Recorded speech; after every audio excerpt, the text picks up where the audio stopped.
role for law firms as to the real estate mortgage sector? I think law firms have a very, very significant role, because in the end, every transaction that closes has to have proper title management, proper title transfer, and proper title recording, not only for government purposes, but for the transaction and the secondary market purposes. Law firms need to come in today and start working with us on streamlined methods of recording and making sure that proper title researches and searches have been done to secure this. That's a huge business for law firms, and it's a huge responsibility for law firms. In the end, the law firms need to secure the transaction in case something goes wrong after understanding the law. Okay? Not to look for loopholes in the law, but to uphold the law, inshallah. A good question, though. Assalamu alaikum wa rahmatullah. Alaikum salam. Thank you very much for a very good and informative presentation. I appreciate this so much. You're welcome. Given the facts, we've seen the numbers and the details, how big of a market we see for the mortgage companies to be established, and also for the mortgage brokers. Thank you. How big of a market do I see for the mortgage companies? Yes.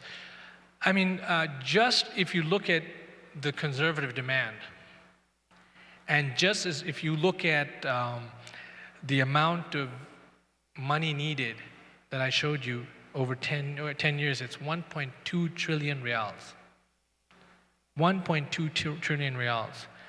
And if you look at the current banking sector, and I can go back to it, it's only, I don't know if I could, well, anyway, it's only covering 16% of that demand, the whole banking sector.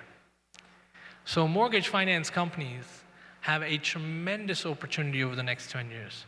And they can move slowly and be profitable. For example, the national platform that we're launching, we're profitable at just capturing 1.8% of that market share today.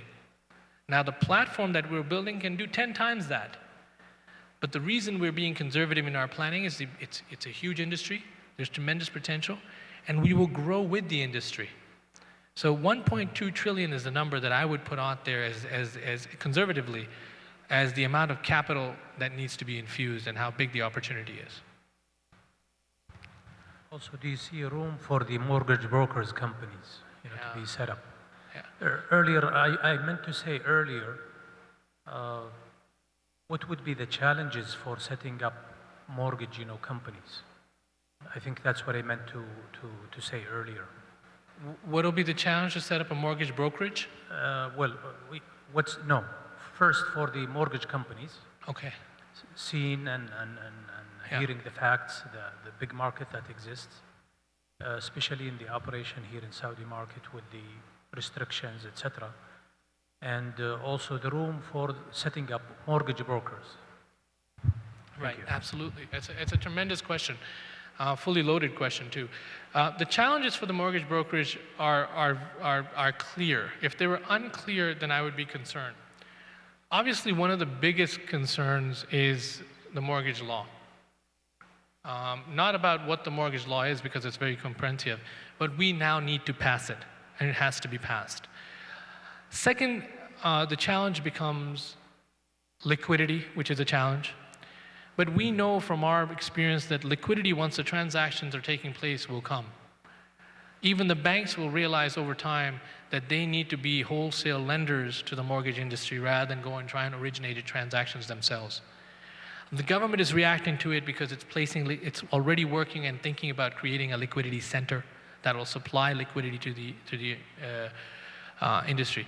But I think, and my belief is, one of the difficult challenges for the mortgage industry is consumer education. We need to educate the market on how much to finance and why to finance and buy homes today.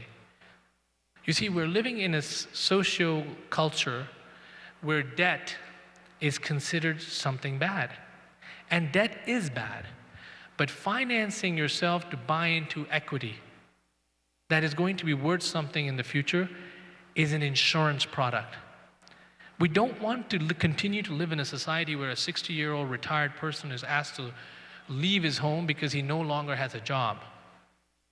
We want to live in a society where people are used to buying equity and living in homes that they own, that God forbid something happens tomorrow, they understand that they're buying equity.